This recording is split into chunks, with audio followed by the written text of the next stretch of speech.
Party की रात हमेशा की तरह चमचमाती रोशनी, संगीत और मेहमानों की चहल पहल से भरी थी। सब कुछ बिल्कुल परफेक्ट होना चाहिए था, कम से कम मानसी की नज़र में। उसने इस पार्टी की तैयारी में कोई कसर नहीं छोड़ी थी।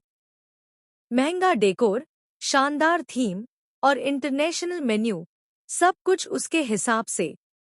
लेकिन जैसे ही वह खाने वाले सेक्शन में पहुंची, उसके कदम ठिठक गए। सामने जो दिख रहा था, उसे देखकर उसके चेहरे का रंग उड़ गया।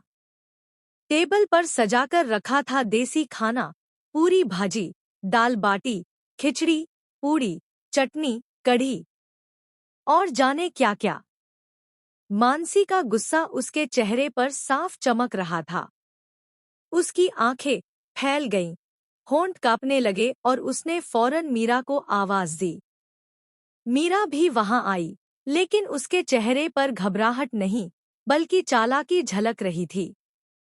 ये क्या है, मीरा? मैंने तुम्हें क्लियर मेन्यू दिया था ना?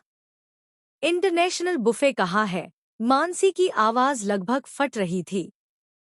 मीरा ने बहुत सहजता से कंधे उचकाते हुए कहा, मैम, मैंने तो वही मेन्यू फॉलो किया था जो आपने भेजा था।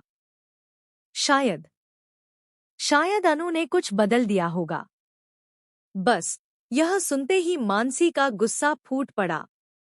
उसका शिकार बना अनु, सीधी सादी, मेहनती, लेकिन अक्सर गलतफहमियों में फंसने वाली अनु।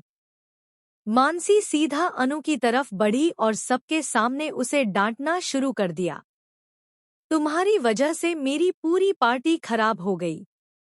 तुमसे एक छोटी सी जिम्मेदारी तक नहीं संभाली जाती। अनु स्तब्ध खड़ी थी।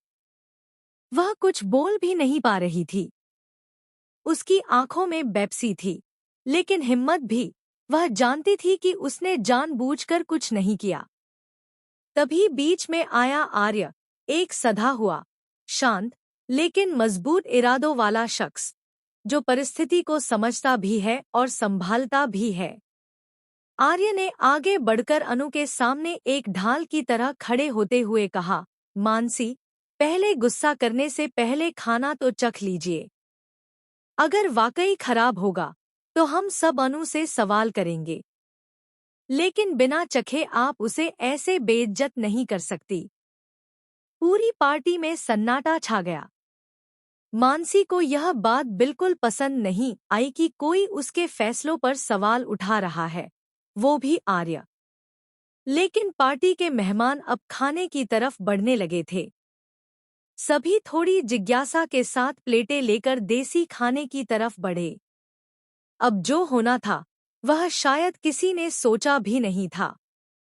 पहले कौर के बाद ही मेहमानों के चेहरे